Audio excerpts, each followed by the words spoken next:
둥글둥 멋진 몸에 빨간 옷을 입고 새콤달콤 향내 풍기는. Assalamualaikum warahmatullahi wabarakatuh. Saya Julia Dan saya Mevin.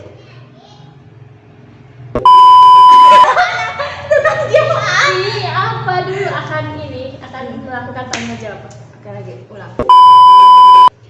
Assalamualaikum warahmatullahi wabarakatuh. Saya Julia Dan saya Mevin. akan melakukan tanya jawab seputar tentang Ulumul Quran. Dimulai dari Julia. Check it out. Kamu tentang apa? tentang nujum. Siapa dulu? Di sini saya akan tanya jawab tentang ulumul Quran, yaitu bertema nuzulul Quran.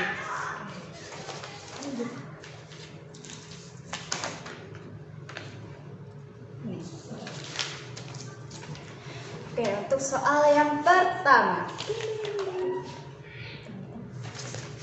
Ini kan benar. Bagaimana bunyi surat Asy-Syu'ara ayat 193 sampai 195? Bismillahirrahmanirrahim. Jadi baca apa lagi? A'udzubillahi minasyaitonirrajim. Bismillahirrahmanirrahim. Nazala bihi ruhul amin ala qalbika litakuna minal munzirin bilisanin arabiyyin mubin. Oke. Terus artiin dong surat Asy-Syu'ara tadi. Artinya ya, yang pertama yang dibawa oleh Ar-Ruh Al-Amin atau malaikat Jibril ke dalam hatimu Muhammad agar engkau termasuk orang yang memberikan peringatan dengan bahasa Arab yang jelas. Kenapa sih Al-Quran itu diturunkan secara berangsur-angsur?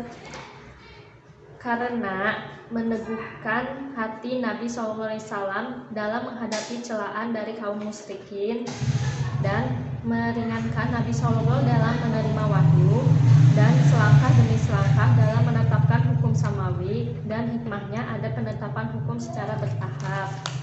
Nah, hukum samawi itu apa sih? Hukum samawi merupakan undang-undang kehidupan umat Islam. Oh gitu. Apakah Al-Quran diturunkan dengan menggunakan bahasa Arab yang jelas? Iya Mevin, Al-Quran diturunkan dengan menggunakan bahasa Arab yang jelas karena dalam Al-Quran sudah diterangkan dalam surat Al-Asy-Syu'ara ayat 195 bahwa dengan bahasa Arab yang jelas. Oh gitu. Kenapa Al-Quran diturunkan menggunakan bahasa Arab? Karena seperti yang sudah dijelaskan dalam firman Allah Subhanahu wa taala surat Yusuf ayat 2, bahwasannya Allah Subhanahu wa taala menurunkan Al-Quran itu berbahasa Arab. Artinya bahasa Al-Quran adalah bahasa Arab, berarti bahasa Al-Quran dan bahasa Arab adalah sama. Lalu apa hikmahnya turunnya Al-Quran? Hikmahnya turunnya Al-Quran yaitu ada lima hikmah. Pertama yaitu menumbuhkan hati Rasulullah SAW dan para sahabat. Dakwah Rasulullah pada era Makkiyah penuh dengan tribulasi berupa celaan, cemoohan, siksaan, bahkan upaya pembunuhan. Yang kedua, sebagai tantangan dan mukjizat. Orang-orang musyrik yang berada dalam kesesatan tidak henti-hentinya berupaya melemahkan kaum muslimin. Mereka sering menggunakan pertanyaan yang aneh-aneh dengan maksud melemahkan kaum muslimin.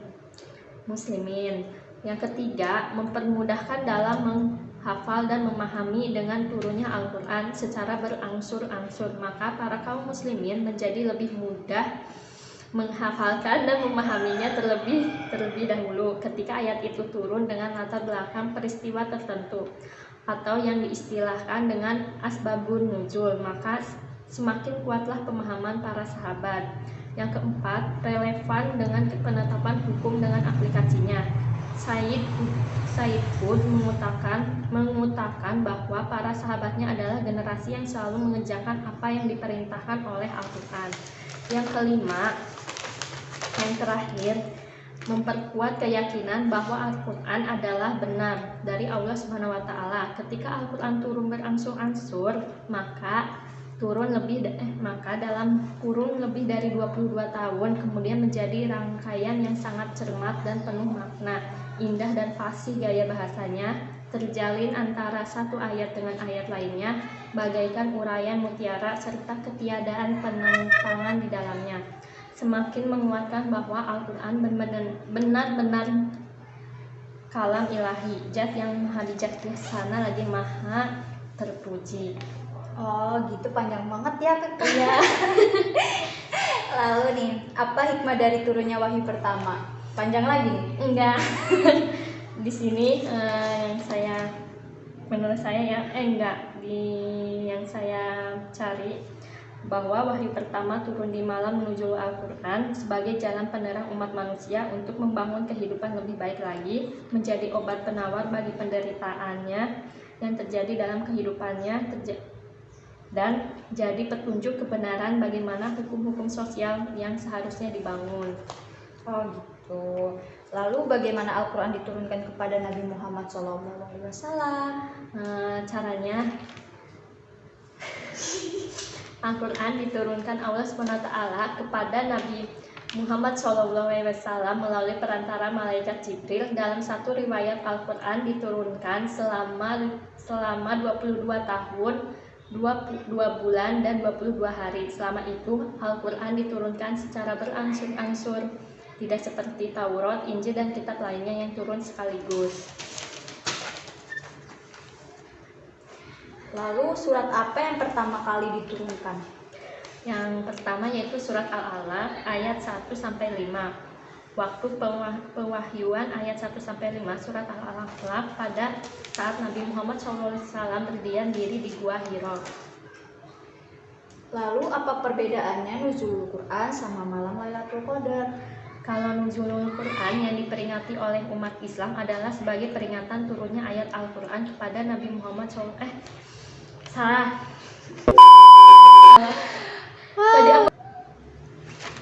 Lalu apa perbedaannya nuzulul Quran sama malam Lailatul Qadar? Al-Quran adalah pedoman dan petunjuk serta mukjizat Rasulullah SAW, sedangkan Lailatul Qadar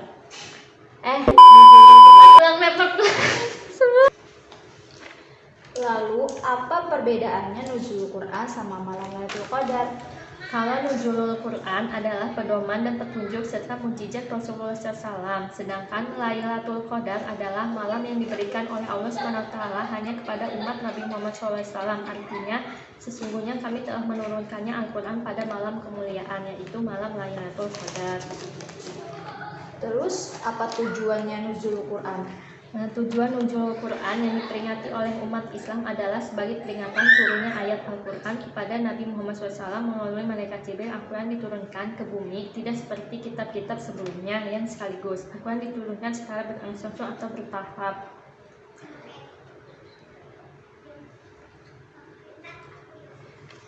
Coba dong terjemahin Ta'anzala 'alaiha kitabahul mu'jizah.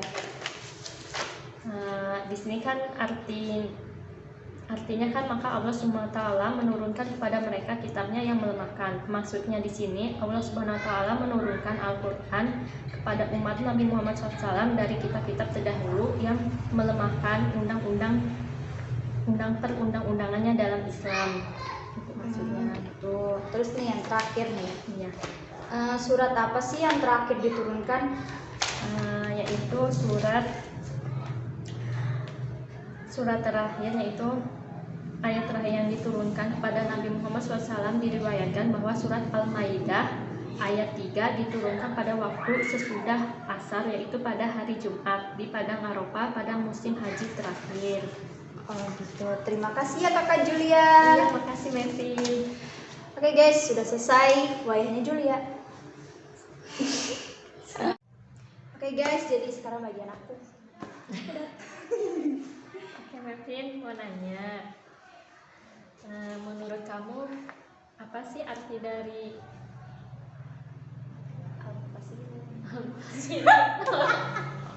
Ulang guys, ulang. Mek mau nanya nih, Ya. menurut kamu apa sih arti dari al-mufassirun? Al-mufassirun itu kan sama dengan mufassir ya. Nah, sedangkan mufassir itu seseorang yang mengartikan sebuah ayat dalam arti yang lain atau mirip gitu, Jul. Terus mau nanya lagi nih, menurut kamu para mufassir ini sumbernya dari mana, Mek? Kalau untuk sumbernya sendiri sih itu dari Al-Quran, terus ada juga hadis atau perkataan sahabat-sahabat yang udah disetujui sama Rasulullah gitu, Jul. Kalau tujuan Allah menurunkan kitab tafsir untuk apa, Mek? Tujuannya itu Jul, Iya. ini tujuannya itu tuh untuk menjadikan undang-undang atau peraturan atau petunjuk lah, pokoknya peraturan bagi kaum muslim biar dia hidupnya tertata. Kalau apa aja sih syarat mufassir untuk menafsirkan Al-Quran? Syarat mufasir untuk menafsirkan Al-Quran itu ada dia harus memiliki akidah yang benar, terus bersih dari hawa nafsu, terus dia niat baik dan tujuannya juga benar, terus taat dan mengamalkan ilmunya, lalu juga ada berpegang teguh pada sunnah, terus ada mengerahkan tenaga untuk belajar atau membekali diri dengan ilmu gitu, Jul. Jadi susah banget untuk jadi mufasir. Terus ilmu apa aja sih yang harus dikuasai mufassir, Mek? Untuk ilmunya sendiri itu ada ilmu bahasa Arab, itu udah pasti, terus juga ada ilmu Al-Quran, terus ada ilmu kalam, dan ada ilmu hadis, dan ada juga ilmu muhibah. Ilmu muhibah itu adalah ilmu yang diberikan oleh Allah, buah dari mengamalkan ilmu yang telah ia kuasai. Kalau kitab ini kitab pembagian tafsir kan ada 3 ya, Mek? Apa aja sih? Kitab tafsir kan pembagiannya ada 3, ada tafsir bi riwayah, ada juga tafsir bi diroya, ada juga tafsir bil isyarah. Lalu jelasin dong tafsir 3 itu, Mek. Nah, untuk tafsir bi riwayah itu sendiri itu disebut tafsir maksur, yang artinya itu yang mendasarkan pada penjelasan Al-Quran atau sunnah atau perkataan sahabat yang sebagaimana telah diceritakan dalam syarat-syarat mufasir, yaitu menafsirkan Al-Quran dengan Al-Quran atau dengan sunnah karena sunnah atau dengan riwayat-riwayat yang diterima para sahabat. Terus tafsir biroyah juga itu artinya disebut tafsir biroi, yaitu tafsir yang pemahamannya terhadap ayat-ayat Al-Quran melalui ijtihad dengan menggunakan akal pikiran. Terus kalau tafsir bil isyarah sendiri itu adalah tafsir yang pola pemahamannya tidak berpijak pada makna zohirnya, melainkan pada makna-makna yang tersirat atau isyarat itu juga. Kalau siapa aja sih sahabat yang menjelaskan tafsir, Mek? Sahabat-sahabat yang ada di kitab ini itu ada Abdullah bin Abbas, terus ada riwayat Al-Bukhari, terus juga ada Ibnu Abbas, dan ada juga Abdullah bin Mas'ud. Kalau apa arti dari tafsir dan takwil, Mek? Pengertian tafsir dan takwil sendiri itu adalah kalau tafsir itu merupakan penjelasan tentang ayat-ayat Al-Quran agar maksudnya lebih mudah dipahami, dan di sini tafsir disebutkan 1 kali saja dalam surat Al-Furqan ayat 33. Nah, sedangkan takwil itu penafsiran makna ayat Al-Quran terus mengandung pengertian yang tersirat. Itu juga. Kalau kata nazoro ditafsirkan menjadi apa? Nazala juga. Salah. Ulang. Coba dong tafsirkan kata nazala. Tasrifkan juga. Salah. Coba dong tasrifkan kata nazala. Oke, tasrifkan kata nazala yanzalu nazlan wa manzalan fahuwa nazilun wa dzaka manzulun inzil latanzalun latanzal manzalun minzalun. Kayak gitu aja. Tolong artikan surat Al-Furqan ayat 33 dong, Mek. Artinya itu di sini Tidaklah orang-orang kafir itu datang kepadamu membawa sesuatu yang ganjil, melainkan kami datangkan kepadamu sesuatu yang benar dan yang paling baik penjelasannya. Sebutkan, mau nanya lagi nih Mem, sebutkan surat apa saja yang terdapat dalam takmil. Untuk suratnya sendiri itu menurut aku ya, yang aku baca itu ada surat Al-Imran, ada An-Nisa, terus ada juga Al-A'raf, terus ada Yunus, Yusuf, terus Al-Isra dan Al-Kahfi. Artikan dong Mem surat As-Saad ayat 29 Al-Sad ulang. Artikan dong Mem surat As-Saad ayat 29. Untuk artinya, As-Saad itu kitab, yaitu Al-Quran yang kami turunkan kepadamu penuh berkah agar mereka menghayati ayat-ayatnya dan agar orang-orang yang berakal sehat mendapat pelajaran mudah. Mau nanya lagi nih Mem, apa perbedaan tafsir dan takwil? Untuk perbedaannya sendiri yaitu tafsir itu lebih banyak digunakan pada lafaz dan mufrodat, sedangkan takwil itu lebih banyak digunakan pada jumlah dan makna-makna. Dan tafsir itu juga menjelaskan secara detail, sedangkan kalau takwil itu hanya menjelaskan secara global tentang apa yang dimaksud ayat itu. Tolong baca surat Al-Qamar dong Mem ayat 7. Oke Jul, ya bismillahirrahmanirrahim. Walaqad yasarnal Qur'ana lidzikri fahal min muddakir. Sadaqallah.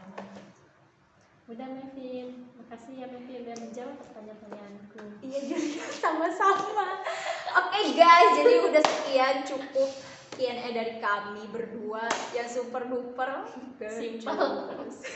ya simple banget, padat dan jelas pastinya. Oke, bye, see you next time. Jangan lupa subscribe, like, comment, and share. Oke, bye bye. Oke,